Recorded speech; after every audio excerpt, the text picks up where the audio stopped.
Il m'a dit un jour, de toute façon, tu vas aller où avec mon enfant? Tu as déjà eu un enfant de moi, il n'y a plus personne qui voudra de toi.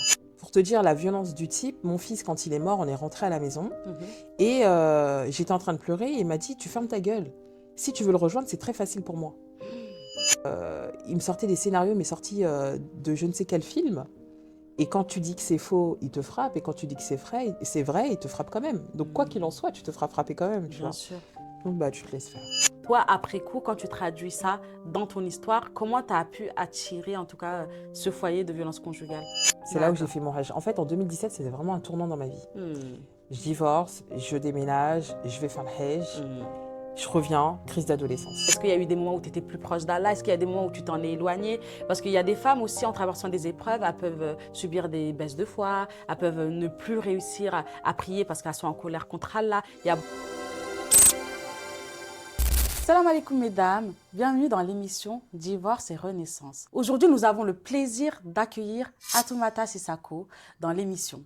Aujourd'hui, mis à part son expertise, j'aimerais mettre en lumière son histoire, la femme qu'elle est et l'impact qu'elle a dans notre communauté. Elle a pu suivre les histoires de centaines de femmes. Elle a une mission bien précise en Occident et au Mali. Et aujourd'hui, je te dis salam alaikum. Alaykoum salam. Comment tu te sens, Atoumata? Ça va, je me sens bien. Tu te sens bien? Oui. Alhamdulillah. Alors, Atoumata, en quelques mots, comment tu pourrais te présenter à notre audience? Je suis plutôt une femme cool Ouais. qui aujourd'hui a compris que le passé ne nous définit pas. En fait, on en fait ce qu'on veut. Et j'ai compris aujourd'hui que la plupart de nos souffrances viennent de l'interprétation qu'on a des choses. Et quand on retire en fait l'interprétation et qu'on reste sur du factuel, ah ouais, d'accord. Donc on est responsable. On est responsable. On est responsable. Et comme on est responsable, ça veut dire qu'on a le contrôle finalement sur les choses. Et qu'en prenant cette responsabilité en compte, eh bien on peut évoluer en fait. D'accord. Donc, cette chaîne est spécialisée dans l'accompagnement des femmes divorcées. Alors, comme tu en as un peu parlé sur tes réseaux, toi aussi, tu as traversé plusieurs divorces. D'accord? Donc là, on va partir à la Atou avant son premier mariage. Qui était cette Atou? Alors, avant de me marier, je me suis mariée, j'avais 16 ans. D'accord. 16-17 ans, quelque chose comme ça. Avant de me marier, c'était la petite fille innocente, bercée par Beverly Hills, Sunset Beach, tu vois. Et je crois qu'il y avait Love Story aussi. Hein. Je me rappelle plus. Ouais. Mais j'étais cette jeune fille en fait qui avait vraiment idéalisé la vie de couple et le mariage parce que dans notre communauté africaine et musulmane, on ne fréquente pas d'hommes avant le mariage, donc on n'a pas vraiment l'expérience du couple. Donc là, en se mariant, on idéalise un peu les choses, tu vois. On m'a présenté en fait mon premier mari, c'était un cousin qui était venu en séjour en France et il m'a parlé de son ami et tout. Donc on a fait connaissance. J'ai accepté. Je saurais pas dire si j'ai accepté parce que je l'aimais ou si je l'ai accepté parce que je voulais fuir quelque chose. En tout cas, ce qui est sûr, c'est que j'ai accepté parce que je voulais vivre quelque chose. D'accord. Ça, c'est sûr, j'en avais conscience, mais sans pour autant connaître en fait réellement ce que c'est le mariage. Tu vois. L'image que j'ai du mariage, en fait, on a la famille, hein, les parents. Moi, j'ai vu mes parents, mon père qui était un gros bosseur, qui enchaînait 2 boulots, qui était très fatigué, mais en même temps qui était très présent pour nous, notamment pour moi. J'ai vraiment la chance d'avoir ça avec cette complicité avec mon père. Ma mère qui se donnait corps et âme aussi, qui a travaillé très tard, mais qui était aussi présente à sa manière. Et quand je pense à elle et les efforts qu'elle a fournis quand on était jeune, j'en ai les larmes aux yeux. Elle était vraiment une battante. Mais j'ai pas souvenir des parents qui discutaient entre eux, tu vois. J'ai pas souvenir d'une maman qui, comme on voit à la télé, tu vois, les parents, comment ils sont et tout. Enfin, la représentation que j'avais au niveau occidental et tout, j'avais pas ça. Donc, en fait, je veux dire que le couple de mes parents n'a pas été vraiment un exemple. Parce que pour moi, ils se parlaient même pas. Alors qu'en fait, ils se disaient tout, mais pas devant nous, tu vois. Donc, il y avait ce truc de silence, mais en même temps, la maison, elle est tenue, les enfants sont propres, ils ont mangé, le papa, il rentre. Mon père, il sait rien faire de ses 10 doigts. Il sait faire le ménage, mais il sait pas faire du café, il sait rien faire. Je me souviens souviens d'un épisode où ma mère, elle est sortie, elle nous a laissé avec mon père. Et il nous a sorti un saladier comme ça, il a mis de la confiture et de l'huile d'olive et du pain, quoi. Et c'était ça qu'on mangeait, tu vois. Ou alors elle lui a dit de faire du riz, je sais plus, ça s'est transformé en bouillie. Mon père, il sait pas faire. Il a eu la chance de pouvoir être le plus grand à chaque fois et donc on faisait pour lui. Donc mon père, c'était un assisté, en fait, tu vois. Sans femme, bah, il sait plus faire, même aujourd'hui. Ouais. J'ai grandi dans ce contexte-là, de la polygamie aussi, parce que mon père, il avait ici 2 femmes. Et ma belle-mère, une femme très coquette, qui prend soin d'elle, toujours parfumée, toujours bien habillée et tout, apprêtée. Mais encore une fois, je ne voyais pas cette complicité homme-femme, tu vois, comme nous, aujourd'hui, ce qu'on peut rechercher, entre guillemets. Bien sûr, bien sûr. Donc, je suis rentrée dans le mariage comme ça. Après, à l'époque, ça se faisait en 3 étapes, tu vois. Il y avait la la cola, cola, oui. une grande fête, je me rappelle, c'était magnifique. On était chez le plus grand de la famille, hein, donc le grand frère de mon père. Ouais. C'était assez sympa. Après, il y a eu le lavage des pieds. Et ensuite, avant de partir chez ton mari, bah, il y avait cette période où bah, moi, il a été à l'étranger, donc j'allais pas tous les week-ends. Ouais. Donc lui, il venait et tout. Et après, quand je suis partie, c'est là où j'ai découvert réellement ce que c'était le mariage. Parce qu'en fait, on faisait des périodes courtes ensemble, dans des vacances d'été et tout. C'est court pour découvrir réellement de personnes. Et moi, j'étais jeune, naïve, à l'école, amoureuse. Mais amoureuse, ça veut dire que, pour l'anecdote... oh là là. Un jour, on était partis dans un foyer et tout, Sonacotra. Et j'ai pris une cousine avec moi, une petite cousine et tout. Et je te fais un bisou si tu vois la podcast. Parce qu'elle s'en souvient encore. Et en rentrant, je dis à mon mari, mais je crois qu'on a oublié quelque chose. Il me dit, non, on n'a rien oublié. J'avais mon téléphone, j'avais mon sac. Lui, il était là, donc il n'y avait pas de problème. Et j'ai mon cousin qui arrive et dit, ouais, vous avez rien oublié? Je dis, bah non, on n'a rien oublié et tout. Je n'avais pas oublié un enfant. On avait oublié la gamine là-bas, quoi. Ah ouais. Tellement t'étais dans le love, quoi. Mais tellement j'étais dans le love. J'étais vraiment... quand on dit on n'a que Dieu pour la personne, c'est ça. T'étais vraiment dans ça. J'étais vraiment dans ça. Il n'y a rien d'autre qui existait à part lui. Du coup, bah, je voyais même pas, en fait... Aujourd'hui, je saurais dire que voilà, il avait tel défaut, machin et tout, mais à l'époque, je ne pouvais pas les voir, en fait. J'étais vraiment obnubilée par la personne. Et je suis partie emménager avec lui à l'étranger et tout. Je suis tombée très rapidement enceinte et on était contents et tout. Mais avant de partir, on a l'information que cet homme-là compte prendre une autre femme. Ah, ça, mais du coup, d'après ce que je comprends, dès que tu étais dingue de lui, tu es amoureuse de lui, etc. Avant, comme on a toutes grandi dans les années 80-90, on était bercés par Disney, Hollywood et tout. Donc nous, on était dans un monde de bisounours. Et surtout, tu avais 16 ans. C'est très, très jeune. Et du coup, quelle identité t'incarnais à ce moment-là, en fait? Pour toi, du coup, tu te projetais dans le mariage juste pour l'amour ou tu avais déjà cette maturité de savoir ce qui t'attendait dans un foyer, tout ça et tout? Pas du tout. Tu sais que je suis rentrée dans le mariage, je ne savais pas cuisiner. Toi, tu es là combien dans ta famille, dans ta fratrie? En fait, je suis la 3e, la première est décédée. C'est rare hein, chez nous, hein, chez les... Ouais, la première est décédée. La deuxième, elle est venue, elle était ado. Du coup, bah, en fait, elle n'a pas grandi avec nous. Moi, j'ai grandi comme une aînée. D'accord. Mais on ne faisait pas la cuisine. Qui faisait la cuisine chez toi? Nos mamans. Tu vois, j'ai été formée au ménage. D'accord. Parce que voilà, mon père, tous les week-ends, il nous formait au ménage. Ouais.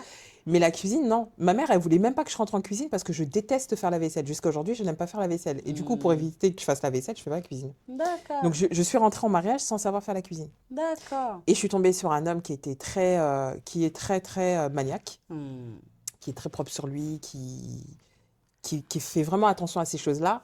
Donc, bah, moi, forcément, par la force des choses aussi. En plus, j'étais dans une école d'esthétique, donc forcément, tu aimais les belles choses. Tu vois. Donc, ça matchait plutôt bien. Bien sûr. Mais j'ai pas été formée au mariage. Hein. Personne, en fait. Enfin... Non, mais tu vois, je peux voir j'ai des filles avec qui j'ai grandi, qui, elles, ne sortaient pas de chez elles, qui étaient là pour faire le ménage, la cuisine, s'occuper des enfants et tout. J'ai gardé les enfants. Ça, c'est ça. J'ai gardé mes frères et sœurs. Mais je m'occupais de mon linge, au bout d'un moment je sais le faire donc je le faisais et tout, mais je faisais pas ma mère m'a pas appris à faire la cuisine. Donc toi tu arrives dans ce foyer-là, sans préparation, en pensant qu'on était dans un monde de bisounours. Ah oui, et... je vais te dire un truc, tu vas rigoler, tu sais que mon mari m'avait jamais vu démaquillée. Ah oui, t'étais vraiment pimpante. Oui, mais non, mais parce que pour moi, en fait, tu sais, quand tu regardes à la télé, les filles, elles se réveillent, elles sont maquillées, elles sont toutes fraîches. Mais moi, je crois que c'était ça la vie, en fait. Mais c'est pas ça la vie. Pour moi, c'était ça la vie et tout. Et du coup, le gars, il m'a pas vu démaquiller. Je crois qu'il m'a vu démaquiller à l'accouchement. Ah ouais? Oui, en fait, quand il dort, je fais ce que j'ai à faire. Et je me réveillais avant lui pour me préparer. En fait, c'était pas possible. Il fallait pas qu'il me voie démaquillée. Du coup, tu n'étais pas vraiment toi-même. Ah mais non, mais j'étais pas moi du tout. Mais déjà, est-ce que je savais j'étais qui? Voilà. C'est ça la question même. Qui tu étais? Tu vois? Ouais. Mais en tout cas, à l'époque, j'étais cette personne-là et ça me plaisait. D'accord. J'avais pas de... Ça me plaisait en fait. Je lui faisais plaisir et tout.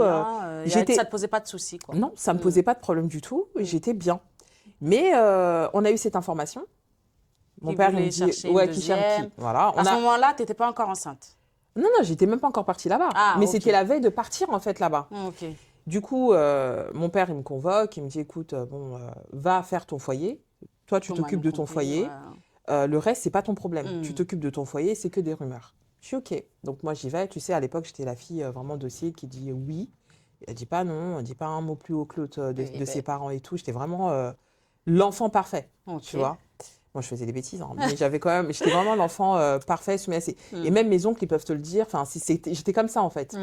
J'arrive là-bas et tout se passe bien. Je tombe enceinte. Il m'apprend à faire la cuisine et tout. Il m'a demandé un tchèb un jour. Il m'a ramené un poisson frais. Je crois que j'ai fait de l'huile au tchèb. Je sais pas faire. Moi, je sais faire que des fritures. C'est tout, tu vois. Et du coup, il m'a appris un peu à faire la cuisine et tout. Mais je ne suis pas restée longtemps parce que comme je suis tombée enceinte et lui, il n'avait pas trop confiance du plateau de là-bas. Donc, je suis rentrée à Paris pour terminer ma grossesse. Tout va bien. Mais quand j'étais là-bas, j'ai eu un appel de cette dame. Ah, cette future coépouse. Ouais, mais jusque-là, ce n'est pas encore la coépouse, tu vois. Oui. Donc, allô, et tout, et puis elle raccroche. Et puis, je lui dis, mais il y a quelqu'un qui a appelé et tout, il commence à paniquer. Et en fait, c'est vrai qu'il sortait beaucoup pour appeler dehors, tu vois. On ne s'occupe pas de ça, tout ça. Moi, j'arrive et tout.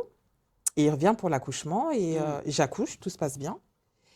Mais en fait, il m'annonce qu'il part à l'étranger. Direct après l'accouchement? Enfin, à l'hôpital. Hein. Ah oui. J'ai dit OK. Why? Il me dit oui, non, je vais acheter un terrain, on va construire et tout, machin. OK. OK, mais sauf que moi, j'avais déjà les infos. Je lui dis d'accord, je dis rien. Il arrive là-bas. C'était un mardi. Et le jeudi, il s'est marié.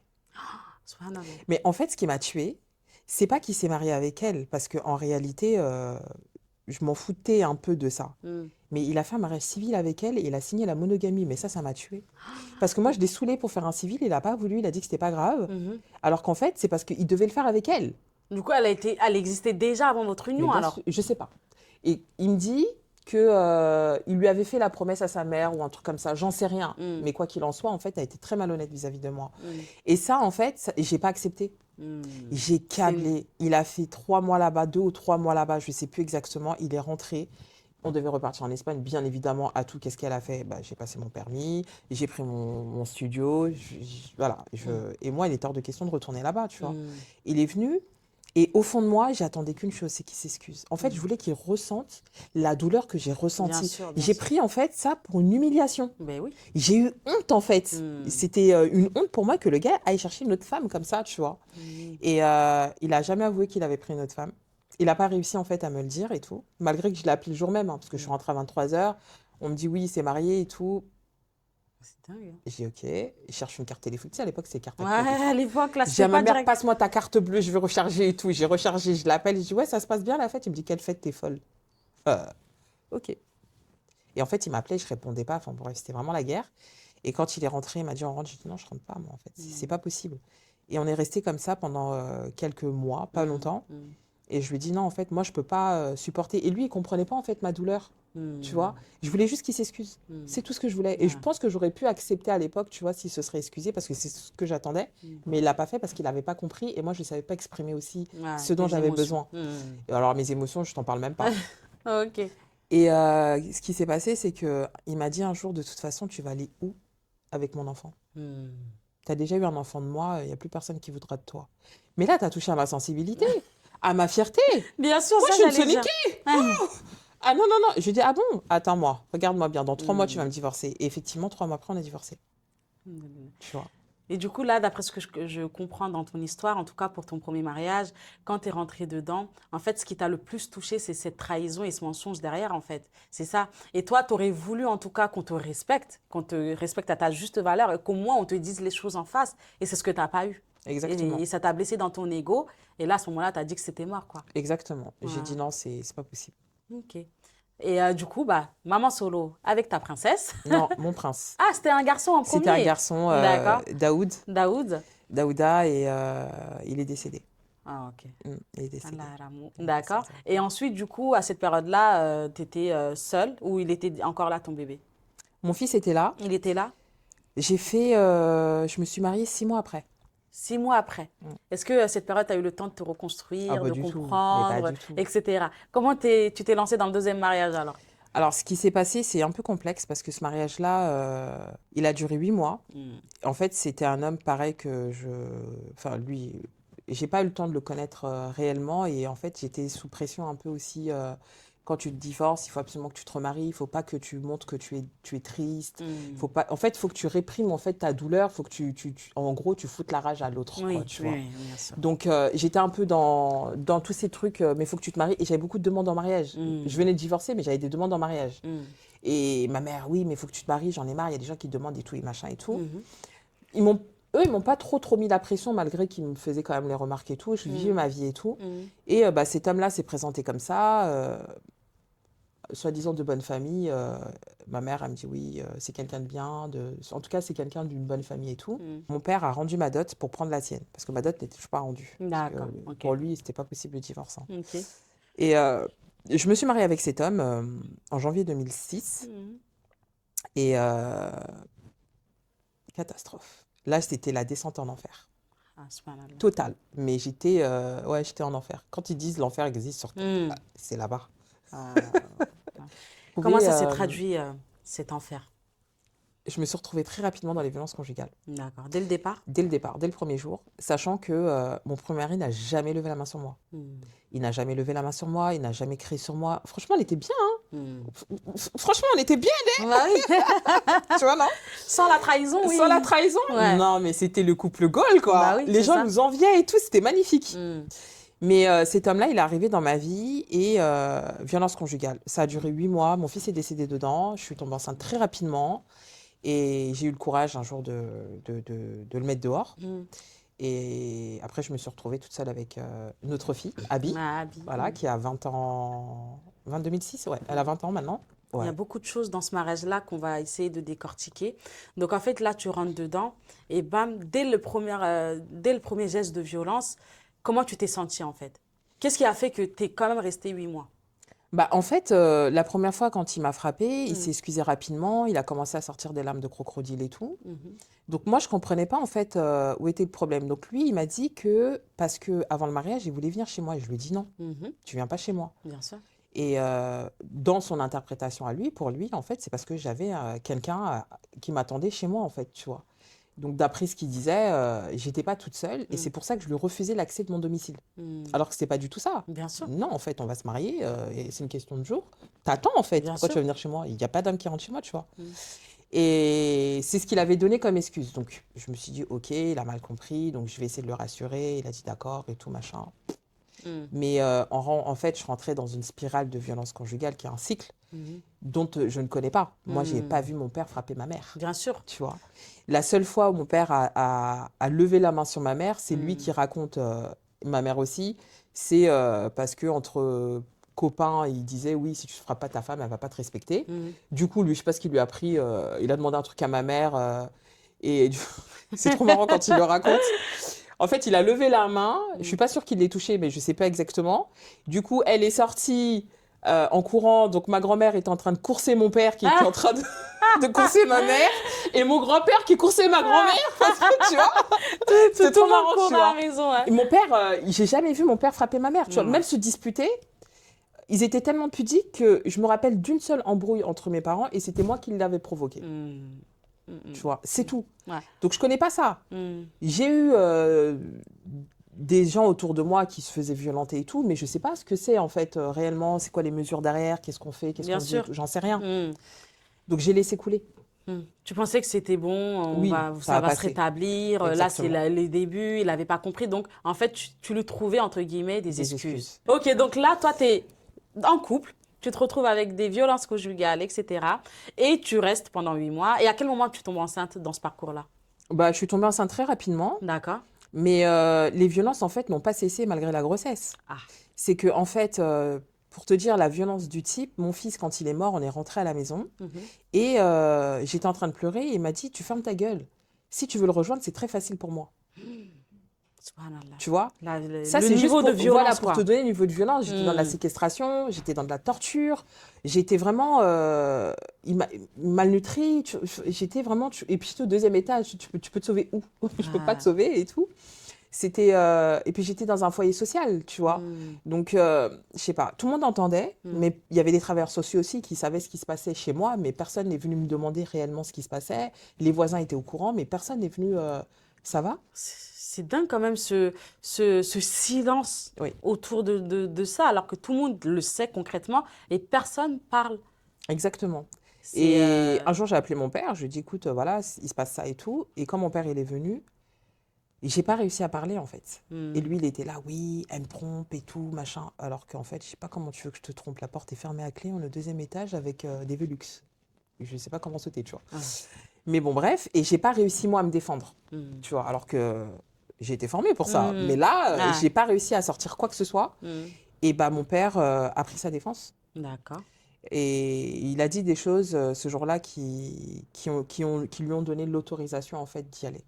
Encore Indirectement. plus violent. Ouais. Okay. Et du coup, c'était tous les 2 jours. C'était horrible, en fait. Il me frappe, après il s'excuse, après il te dit que c'est de ta faute. En fait, cet homme-là, il est venu, il m'a dépersonnalisé.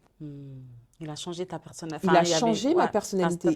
En fait, il a enlevé ce qu'il y avait de atout. Tu vois, la femme forte qui se laisse pas faire, non, il y avait plus de ça en fait. Je pouvais pas dire non, le nom est sorti de mon vocabulaire. J'avais plus de vaisselle, je flippais, j'étais en terreur totale, tu vois.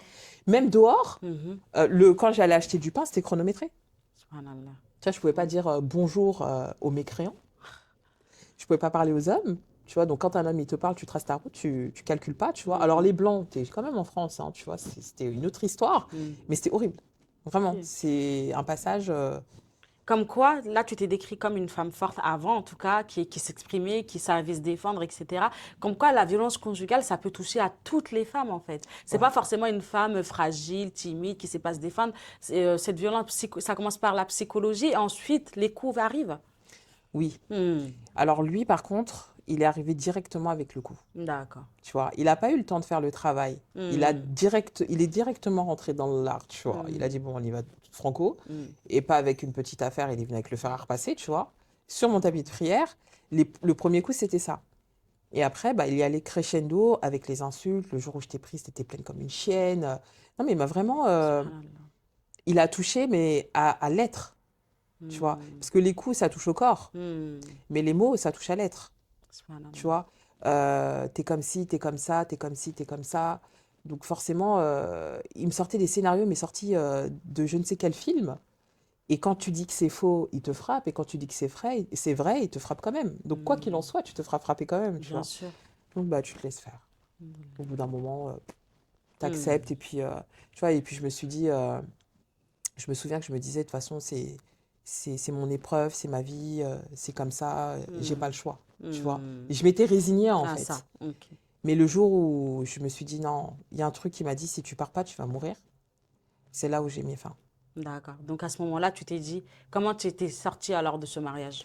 Bah, je l'ai mis dehors. En fait, il m'avait demandé quelque chose qu'il était impossible pour moi de lui donner. Et du coup, je l'ai mis dehors. Mais j'étais prête à ce jour-là mourir, en fait. Ce jour-là, j'ai dit, OK, c'est pas grave. Au moins, si je meurs, je me refonds. Tu vois, je vais pas mourir de ces coups, mais je vais mourir parce que je me suis battue. Tu vois. Donc, moi, je suis contre la violence. Je ne supporte même pas, en fait, quelqu'un de violent à côté de moi. Tort ou raison, c'est pas mon problème, tu vois. Je n'aime pas ça. Et je suis très docile, en fait. Tu vois. Je me souviens que je faisais des cauchemars. Tu sais, mon père, quand il frappait même un frère ou une sœur parce que bah, il a fait une bêtise, j'avais trop peur qu'il finisse de me frapper, en fait. Les coups, c'est quelque chose qui m'effrayait, mais toujours. Depuis, je suis rentrée depuis l'enfance. Depuis l'enfance. Alors qu'en fait, on n'était pas des enfants battus, tu vois. Mais j'ai toujours eu peur de ça, et bah, purée. Je l'ai bien expérimenté, tu vois. Après, Mais ce jour-là, ouais, j'ai dit, ouais, ok. J'étais enceinte de 8 mois. Et j'ai dit, ok, si jamais je ne pars pas, je vais mourir de toute façon, donc autant mourir à ce moment-là. J'étais prête, en fait. Donc ma mère, elle m'appelait, elle me dit, ouais, on vient te chercher. Je dis, non, si je dois mourir, c'est pas grave, en fait. C'est bon, j'étais fatiguée, tu vois. Donc je l'ai mis dehors, il est parti. Et je ne l'ai plus jamais revu. Ah ouais, dès cet instant-là. Ça fait 20 ans. Parce qu'il s'est dit, elle s'est défendue enfin. Je ne sais pas, parce qu'en fait, c'est un malade. Il est malade psychologiquement. Et en fait, il me trompait pendant qu'on était mariés. Il avait une autre femme aussi. Et du coup, il est parti s'occuper d'elle. Donc, elles aussi, elles ont vécu la même chose, plus ou moins. J'en ai rencontré une de ses conquêtes, avec qui on a échangé longtemps. Elle me plaint, mais moi aussi, je la plains, parce que je me dis, le regret que j'ai eu, peut-être, que j'ai eu à un moment, c'est j'aurais dû porter plainte, parce que si j'avais porté plainte, elle n'aurait pas vécu ça. Il y a beaucoup de femmes qui disent ça, mais qui portent cette culpabilité alors que non. Mais non, en fait. À l'époque, je ne pouvais pas porter plainte parce que j'étais moi-même en insécurité, tu vois. J'avais très peur des représailles. J'avais pas les ressources, j'avais rien du tout. Du coup, non. Moi, la seule chose que je voulais dans ça, tu vois, c'était de m'éloigner le plus possible de ça. C'est tout. Le reste, c'était pas mon problème, en fait. Et du coup, elles ont vécu aussi la même chose. Mais bon, après, chacun son expérience, on va dire. Donc, tu sors de ce mariage, tu l'as mis dehors avec la force que tu avais. Et là, tu as retrouvé ton identité, en tout cas ce qui restait. Ce qui restait. Et tu as fini ta grossesse. Comment ça s'est terminé, cette grossesse? J'ai eu un accouchement que je souhaite à toute femme. Ah. La fille a glissé comme une lettre à la poste. Elle a failli tomber dans la poubelle. Une enfant d'une sagesse incroyable. Mais quand j'étais enceinte, j'ai rêvé, en fait, on était en train de me lire la sourate Luqman dans l'oreille. Je ne savais même pas que c'était une sourate dans le Coran, tu vois. Et du coup, j'ai dit, si c'est un garçon, je l'appelle Luqman. Mais finalement, c'était une fille. Donc, je l'appelais Habi, mon petit cœur, tu vois. Et l'accouchement s'est très bien passé. J'ai eu un travail une semaine après. J'ai repris le travail très vite parce que tu es toute seule, tu as des dettes de loyer, tu n'as pas de revenus, rien du tout. Tu as un enfant à charge, donc voilà, il faut travailler. Donc, j'ai eu un travail et j'ai voulu dedans. Ça s'est très bien passé. Et 1 an après, j'ai connu mon 3e mari. D'accord, ok. Donc, lui, il a galéré parce que pendant 1 an, je ne voulais pas. Ouais. Et mon oncle Bled, il m'appelle. Il me dit, ouais, bon, écoute, ton premier, c'est toi, ça n'a pas marché. Le deuxième, c'est ta mère, ça n'a pas marché. Lui, laisse-le nous. Ok. Donc, j'y vais, tu vois, la fille toujours docile. Mais cette période, c'était, je fonctionnais. D'accord. Tu étais en pilote automatique. Voilà, pilote automatique, c'est ce que j'allais dire. Voilà. Du coup, je regarde les photos et il n'y a pas de vie. Je fonctionne, en fait. Tu sais, on nous a appris, on a certains programmes, donc c'est ça qui marchait, quoi, c'est tout. D'accord. Donc, je me suis mariée avec lui. Et dans tout ce que tu m'as raconté là, tu n'avais toujours pas encore enclenché de thérapie? Mais j'avais rien fait. De tout ça, en fait. Toi, tu vivais avec les ressources que tu avais au moment où tu les avais. Exactement. D'accord. Donc là, on te présente cet homme-là, tu vois, il n'y a pas d'émotion, il n'y a rien, tu es en mode pilote automatique et tu rentres dans ce mariage-là. Avec Abi. Je rentre avec Abi et cet homme il est génial parce qu'aujourd'hui, on a une excellente relation, malgré qu'on ne soit pas ensemble. Sa famille, elle est juste géniale. Il a pris ma fille, c'est sa fille, c'est la prunelle de ses yeux. Vraiment, voilà, je suis tombée enceinte pareil, j'ai eu Noah, j'ai eu 3 enfants avec lui. On a fait 10 ans de mariage, mais 10 ans de cris, de douleur. J'étais en pleine dépression.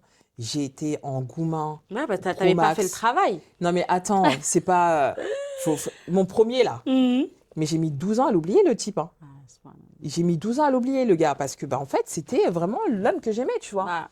Et vu que j'avais vécu des violences sexuelles avant, je me suis dit, en fait, j'avais ce truc dans ma tête que c'est à cause de mon agresseur que je vis cette vie-là, en fait, tu vois.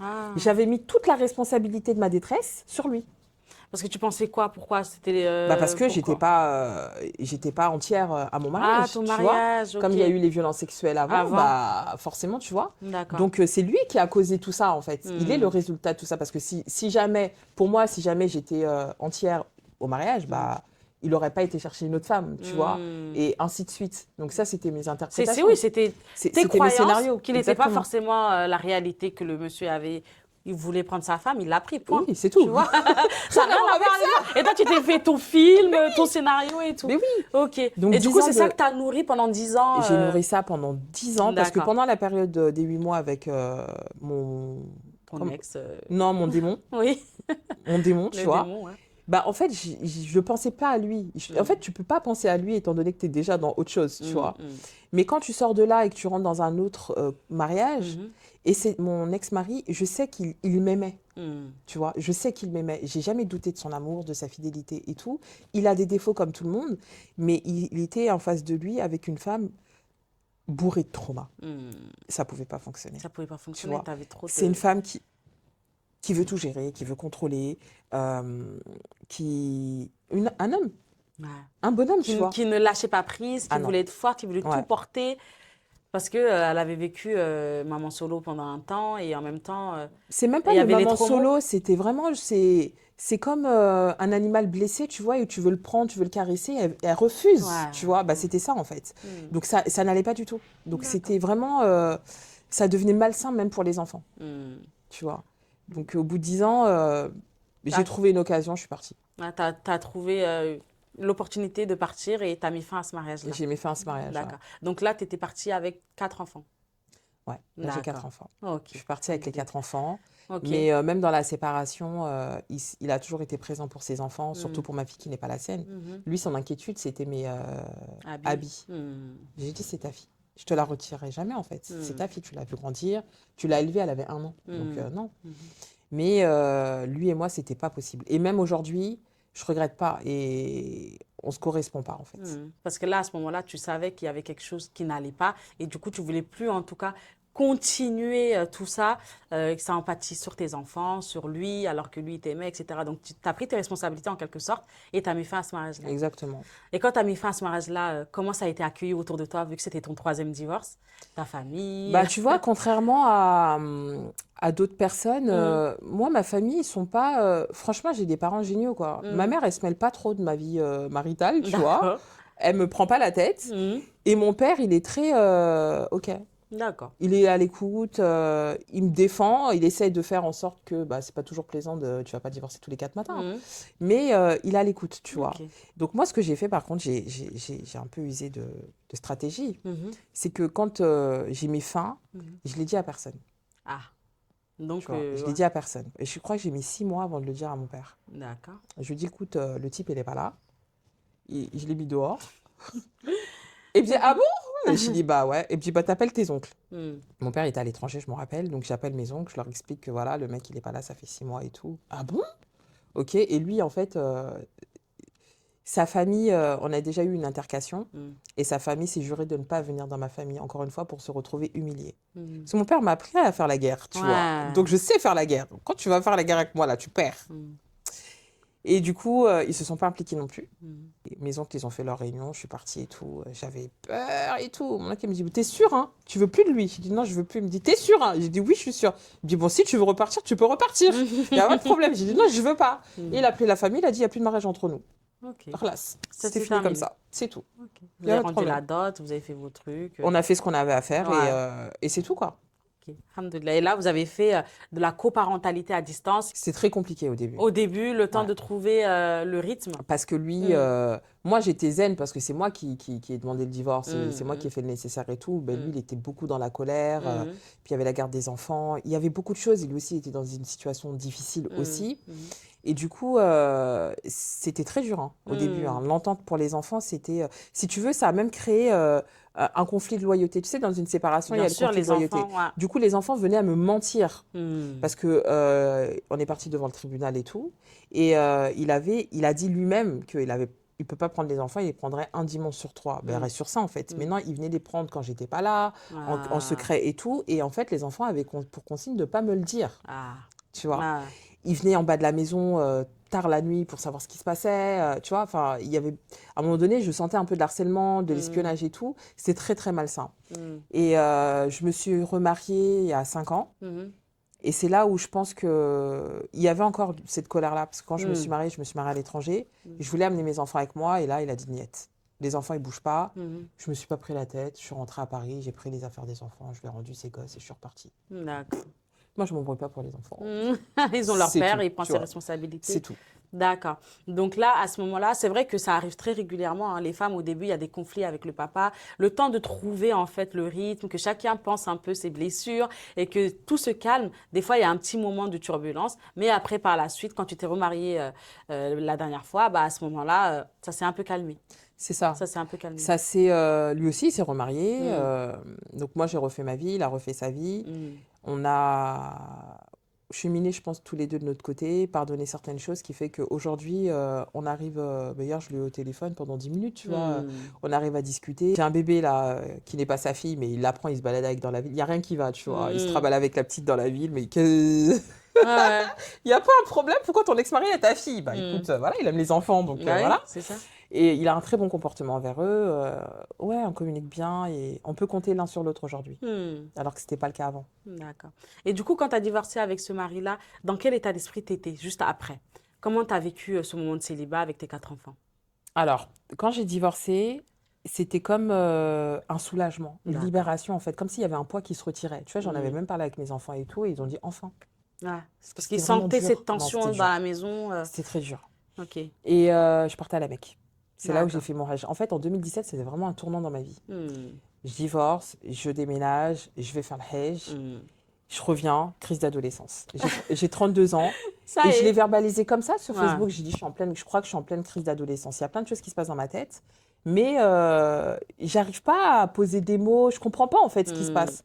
Tout le monde se moque de moi, crise d'adolescence, t'es déjà vieille et tout. Oui, mais en fait, j'étais en pleine crise Bah, d'adolescence, bien tu sûr. vois. Parce que tu l'avais pas eu, tu n'avais pas eu l'espace de le faire avant, Non, peut-être aussi. j'avais pas. Et en fait, Hmm, avec ce que j'ai traversé, il y avait un moment où les choses remontaient réellement, tu vois. hmm, Et donc, je commençais à comprendre pourquoi j'étais pas bien. J'étais tout le temps en train de pleurer derrière le type. Il se rendait même pas compte que je pleurais, tu vois. hmm, Et mon fils était suivi aussi par des psychologues. mhm, Et un jour, ils m'ont saoulée et je leur ai dit, voilà, j'ai vécu. Je comprends pas pourquoi l'enfant il est comme ça, alors que moi j'ai vécu ça, ça, ça, ça. Lui, il a rien vécu du tout. De hmm, quoi il se plaint?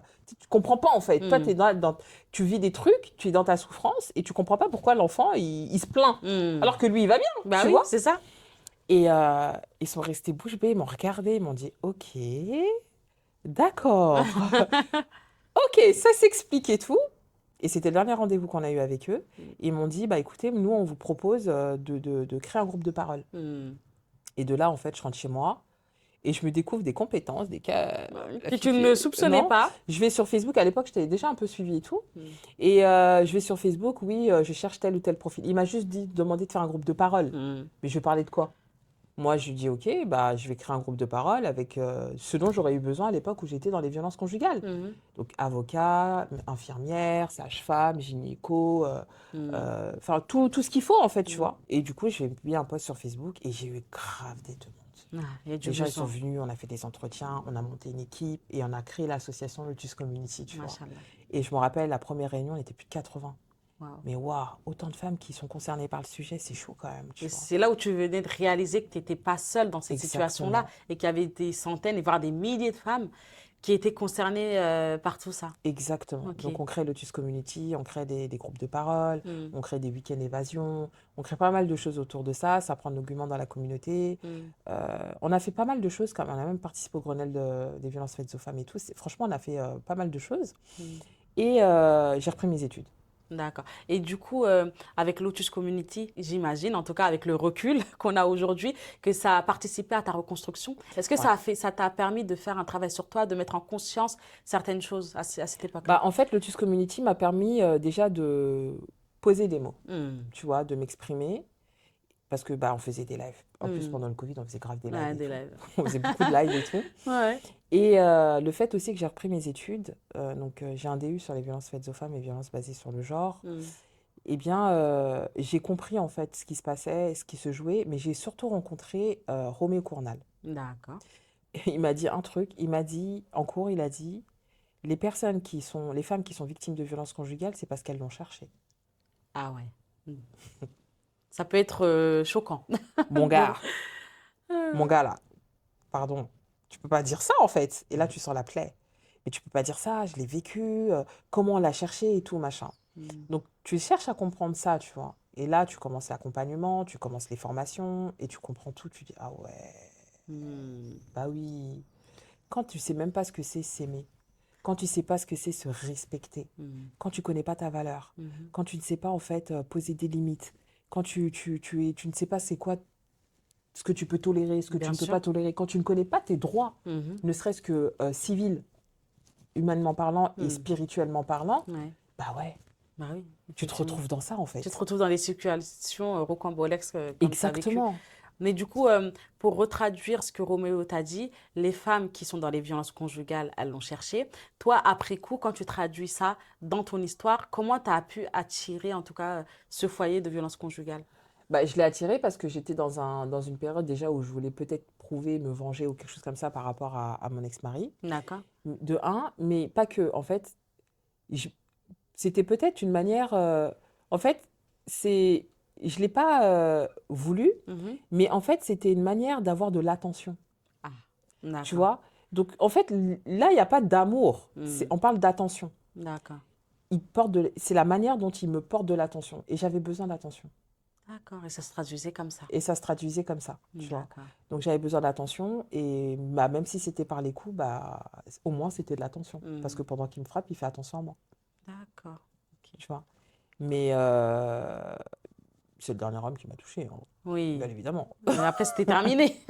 C'est vrai qu'on le dit souvent, on attire en fait des personnes autour de nous qui reflètent en tout cas les insécurités, les blessures et Qui tout vont ce les qu'on mettre en a, évidence, en qui tout vont cas. les mettre en évidence. Donc oui, effectivement, du coup, ça peut se traduire comme ça, la phrase que Roméo C'est ça. t'a dit. Bah oui, la D'accord. fille qui connaît pas ses limites, parce que quand il est venu et qu'il commence à me frapper, si j'étais quelqu'un qui savait poser des limites et qui avait des non tolérables, Dès le premier coup, c'est fini. il n'aurait pas recommencé. Bien sûr. Et pourtant, j'ai reçu de l'amour de Bien mes sûr. parents, tu vois. J'en ai reçu beaucoup.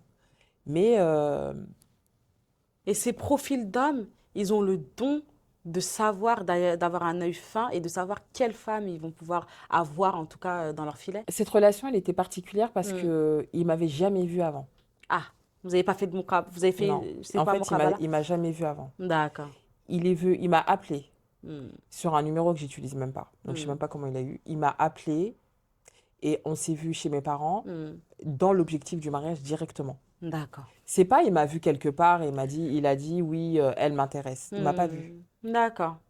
C'était particulier. Ah, j'imagine, ouais, franchement, ouais. C'est au-delà Ouais, c'est au-delà de oui, on attire, oui, ouais, voilà. là, c'est au-delà du compréhensible humain, on va dire. Si tu comprends ce que je veux dire. Oui, je comprends totalement. Ça n'a rien à voir.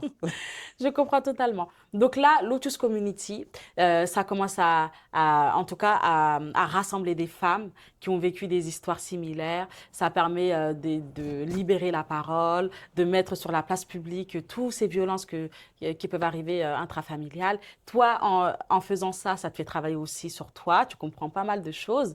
Donc, ça se développe. Et ensuite, qu'est-ce qui se passe derrière? Parce que... Ensuite, je me forme. D'accord. Je me forme, Oui. je m'intéresse. En fait, je suis rentrée dans la thérapie parce que je voulais comprendre d'où vient le mal. Comment tu peux te lever le matin et dire tu vas faire du mal? Je ne comprends pas en fait cette notion-là, tu vois. Donc je me forme et tout, mais j'ai pas eu la réponse dans les formations, hein. Bien sûr. J'ai plus trouvé la réponse dans Dieu. D'accord. Tu vois, dans la spiritualité, c'est là où j'ai compris en fait que le mal était nécessaire. Tu vois, parce que le mal révèle le bien. Et oui, on va parler un peu de ta spiritualité qui a sûrement évolué de la Hatou de 16 ans qui s'est mariée à la Hatou qui est en face de nous, qui a fait le Hajj et la Umrah que tu vas nous raconter après. Donc, ta spiritualité, comment elle a évolué à travers toutes ces épreuves? Voilà, étape par étape. Est-ce qu'il y a eu des moments où tu étais plus proche d'Allah? Est-ce qu'il y a des moments où tu t'en es éloigné? Parce qu'il y a des femmes aussi, en traversant des épreuves, elles peuvent subir des baisses de foi, elles peuvent ne plus réussir à prier parce qu'elles sont en colère contre Allah. Il y a beaucoup de cas de figure que je vois autour de moi dans mes accompagnements. Et j'aimerais que toi, tu nous parles un peu de ton histoire autour de Allah et de la spiritualité à travers tes épreuves. En tout cas, pour le premier mariage, on n'était pas dedans. D'accord. On n'était pas du tout dans Dieu. Pour être honnête, non. Tu as eu une éducation religieuse avant tout ça? Oui. D'accord, les cours d'arabe. J'ai eu une éducation religieuse, voilà. Mon père est pratique, j'ai beaucoup appris avec lui et tout. J'ai appris certains hadiths avec lui, le Coran, on est parti très loin ensemble et tout. Mais dans mon premier mariage, il n'y avait pas de pratique, hein. Je vais pas mentir, il n'y avait pas de pratique, ni d'un ni des deux côtés, hein, il n'y en avait pas du tout. Le deuxième, il y en avait, mais du coup, lui, il était un peu dans le côté obscur. D'accord. Mais il y en avait. Il y en avait, de mon côté, c'était plus... il y en a, mais c'est chaud, quoi. Tu savais, il Non, n'y mais avait c'est pas de chaud. sens. Ouais, La fille, elle est en train de se faire frapper toutes les... C'est ça. Tu t'es pas là, en fait, tu vois. T'es entre deux mondes. Après, il y en avait, ça allait, mais sans plus que ça. Mais il y a eu un moment dans mes 10 ans de mariage, ouais, non, mais les Riyam El Leil, ça allait à tout va.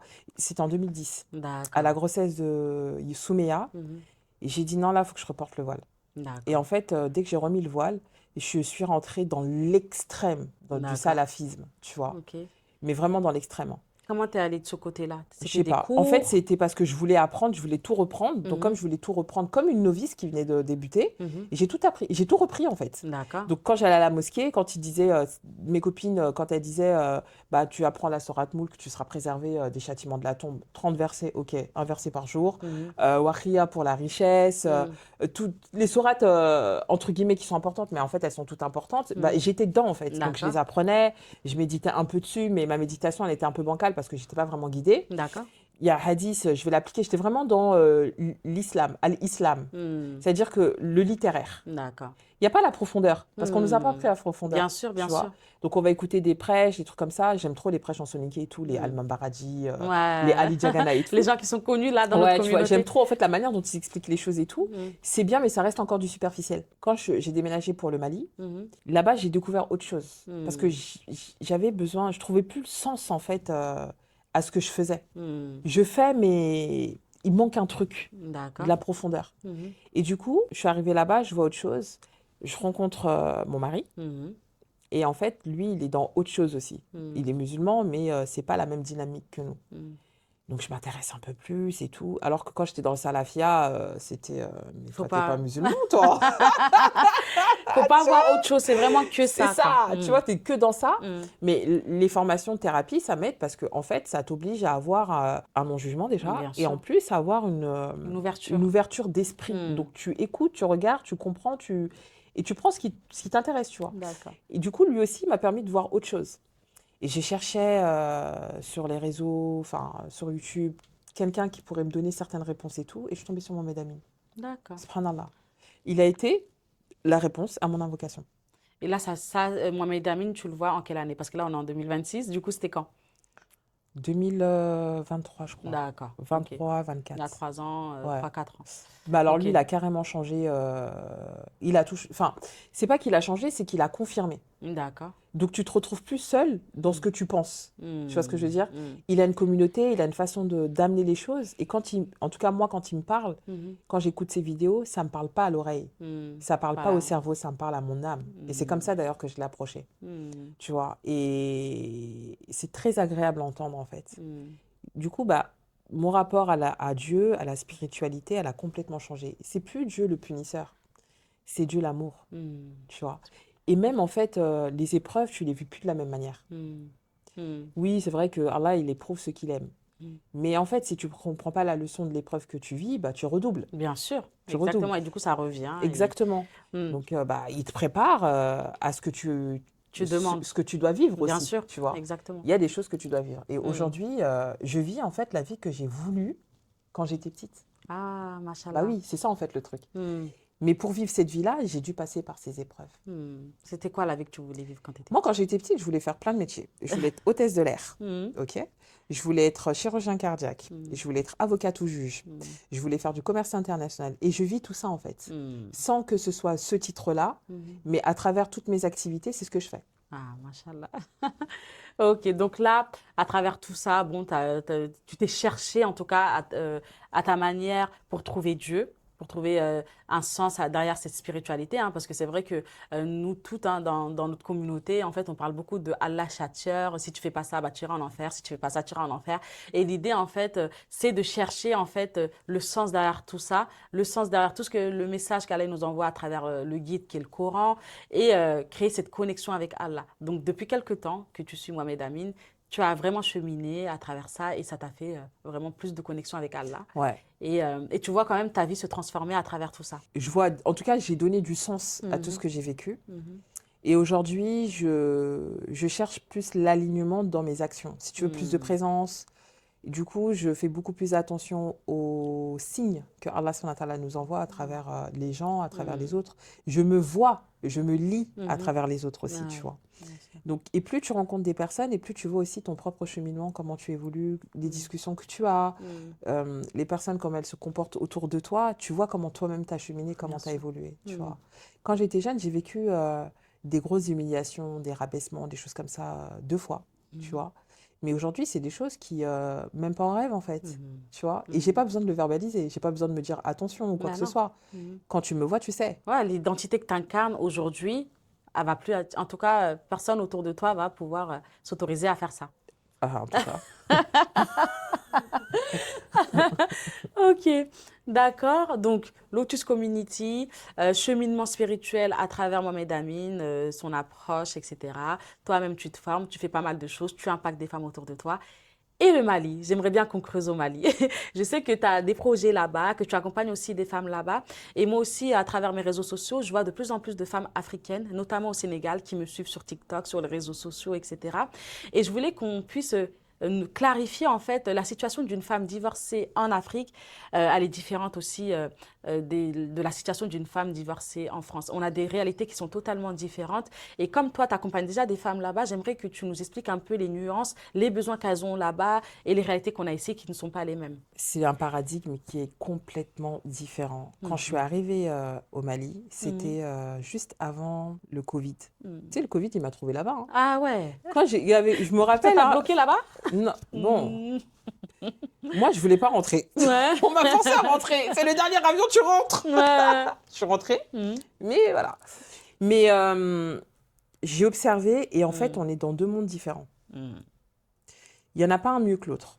C'est deux réalités différentes. Ok. Déjà, pour clarifier les choses, moi, le divorce, c'est quelque chose que je déteste. Mais il est nécessaire dans certains cas. D'accord? Je le prône, mais absolument pas. Au Mali, quand une femme vient, et d'ailleurs, ma première cliente qui est venue me voir, elle était victime de violences conjugales. D'accord. En France, on peut lui dire, OK, tu vas porter plainte, tu vas voir l'avocate, tu n'as pas d'argent, tu vas voir l'aide juridictionnelle, l'assistante sociale, tu sors du foyer, on te met en sécurité et tout. Va dire ça à une sœur au Mali. Tu es marié, tu es dans une grande famille, les gens n'ont pas de ressources, tu vois. Donc quand toi, tu reviens avec tes enfants, le père, il ne peut pas te prendre, en fait. Bien sûr, ça lui fait une charge supplémentaire. Exactement. Et en plus, la mère, ça la dérange, parce qu'il y a la cour. Ma fille a divorcé, elle est revenue dans le foyer, c'est la honte. Ah oui. Il y a beaucoup de femmes qui préfèrent rester dans leur foyer, sous leurs enfants, même s'il n'y a plus rien avec leur mari, que de repartir dans la famille du père, tu vois. Ils n'ont pas de revenus. Ces femmes-là, en tout cas dans la communauté soninké, la plupart ne travaillent pas. Elles ne font pas d'école. Elles font l'école, la madrasa, mais elles ne vont pas étudier. Celles qui étudient, ça va être ceux qui ils ont été à l'extérieur ou ceux qui ont des postes, des cadres, tu vois, ou d'autres ethnies. Mais les Marakas, là, c'est problématique. C'est ça, exactement. Ah non, c'est vrai, hein. Les pas. femmes, elles restent à la maison et voilà. Voilà, parce qu'elles n'ont pas vocation à... Mais par contre, les autres communautés, ils aiment bien venir chez les Marakas, justement, parce que c'est l'homme qui s'occupe de tout. Oui, c'est le confort de la femme, là-bas. Tu vois, mais c'est à double tranchant. Bien sûr. Tu vois. Donc, là-bas, tu vas lui dire divorce. Il faut trouver un consensus. Après, si elle a le courage d'aller porter plainte, on va l'accompagner pour porter plainte. Mais le courage, là, il faut l'avoir. Parce que derrière, avec la corruption qu'il y a, le gars, il part derrière toi. Il part derrière toi, il va soudoyer la police là-bas, le juge et tout. Ton affaire, elle est foutue. Tu vois. J'ai des filles qui ont fait des divorces pour adultère et qui ont eu tort. Alors qu'elles avaient raison. Mais parce que le gars, là, est parti soudoyer le juge. Tu veux faire quoi dans ça ? C'est compliqué. C'est compliqué. Eux, le problème là-bas, c'est qu'il n'y a pas de structure qui puisse les accompagner. Il y en a une à Bamako, mais elle a une restriction capacitaire, tu vois. Donc, on peut prendre tout le monde en charge. Il y avait des projets de points d'accueil, des trucs comme ça pour les violences conjugales, par exemple. C'est compliqué. C'est encore compliqué. Il y a encore beaucoup de choses à faire. Il y a tout à faire. Il y a tout à faire. Il y a tout à faire. Pourtant, il y a de la sensibilisation. Après, le corps religieux a beaucoup d'impact au Mali, par exemple. Ils sensibilisent aussi à ça, tu vois. Je ne vais pas dire qu'ils sont négligents dessus, mais quand même, ils font ce qu'ils ont à faire aussi. Personne ne cautionne les violences. Ben non, bien sûr. Vois. Et dans l'islam, on ne nous dit pas de violenter sa femme, bien au contraire. Donc oui, personne ne cautionne. Mais comment un homme qui frappe sa femme peut dire à sa fille quitte C'est ça. Tu vois, c'est ça. Il y a coup, ça engendre génération en génération et ça devient une normalité. Bien sûr. Mais alhamdoulilah, aujourd'hui, les gens prennent conscience que ça va venir d'elles. Donc, il y en a qui viennent, qui ne veulent pas forcément divorcer, mais qui se rendent compte que elles n'ont pas trop le choix. Donc, elles vont faire le nécessaire de leur côté. Elles vont ouvrir un petit commerce, des trucs comme ça. Elles vont se débrouiller, en fait, pour pouvoir partir, elles et leurs enfants. Tu vois.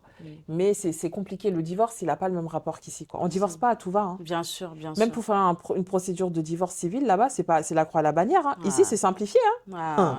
Là-bas, c'est pas comme ça. Hein. D'accord. Moi, je vois quand même des réalités différentes quand je reçois des messages, des très longs messages de femmes qui souffrent dans leur quotidien, mais qui sont bloqués. Souvent, la belle-mère, elle est impliquée. Enfin, il y a tellement de choses.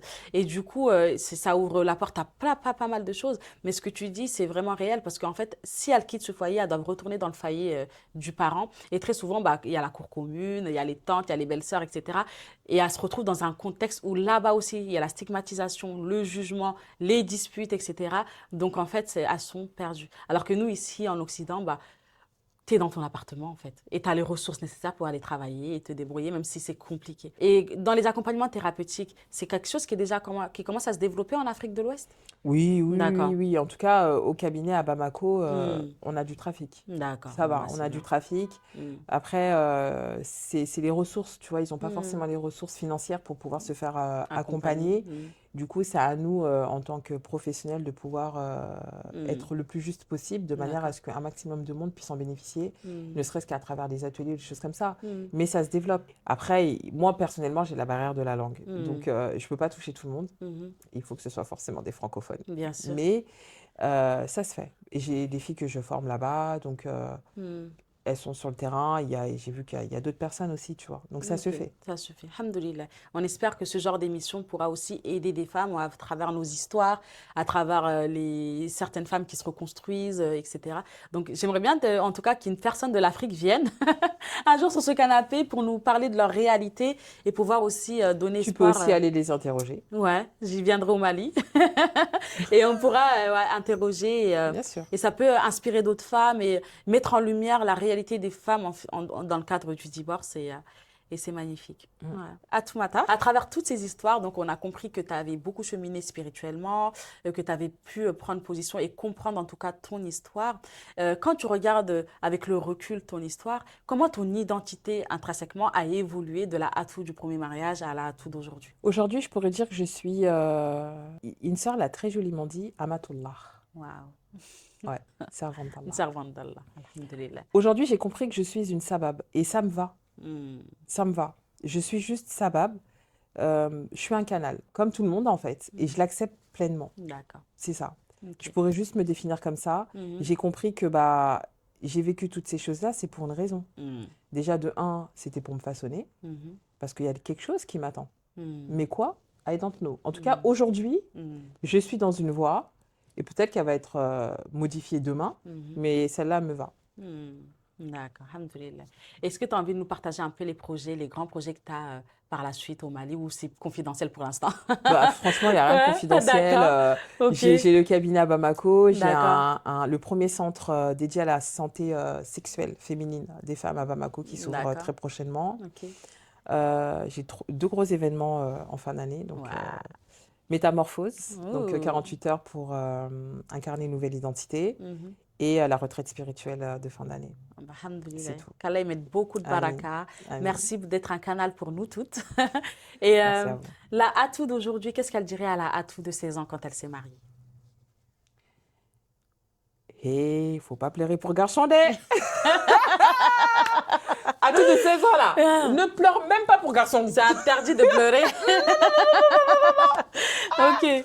Ouais, C'est parce ce que que tu lui franchement, dirais. aujourd'hui, je suis mariée. Mhm. Mon mari, c'est pas l'homme le plus parfait et c'est pas du tout Mhm.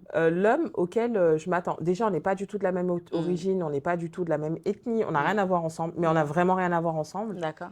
Mais c'est un homme qui fait vraiment travailler mon ego. Et j'ai Mm. compris en fait le sens de la deuxième mariage. moitié du dîn. Ouais, La deuxième du moitié du dîn, la purification. Mm. Il me fait tellement travailler mon ego. Mhm. Mais avec lui, je suis moi en fait, la femme qui s'amuse, qui rigole et tout. Tu sais, j'arrive à être moi avec lui. Alors Entière. qu'avec les autres, c'est pas possible. Ouais. Du vois. coup, dans ton nouveau foyer, on t'a accepté tel que tu es. Ouais. Avec toutes tes imperfections et tes qualités, on t'a accepté entièrement. Tu peux être Entièrement. pleinement toi. Je suis moi. Et c'est vraiment ce qu'on recherche dans le mariage. Exactement. Et qu'Allah donne ça à toutes les femmes qui Amin. recherchent ça dans leur Amin. mariage. Vraiment, c'est ça. Parce que si tu te Alhamdulillah. censures devant quelqu'un, c'est que tu n'es pas en sécurité avec, tu vois. Exactement. C'est pas intéressant. Merci beaucoup à toi pour ce partage. Mais de rien. Merci Qu'Allah à te toi. récompense. Amin. Salam alaikum. Alaykoum salam. Merci à toi, ma sœur, d'avoir écouté cet épisode. Si ce témoignage t'a touché et t'a fait écho, n'hésite pas à partager ton ressenti dans les commentaires, à liker et à partager à d'autres sœurs autour de toi qui pourraient se reconnaître dans ce témoignage. Et si tu sens que c'est le moment pour toi de partager ton histoire et d'en faire un message Pour les autres sœurs de la communauté, n'hésite pas à t'inscrire dans le questionnaire juste dans la description. On se voit dans le prochain épisode. Salam alaikum.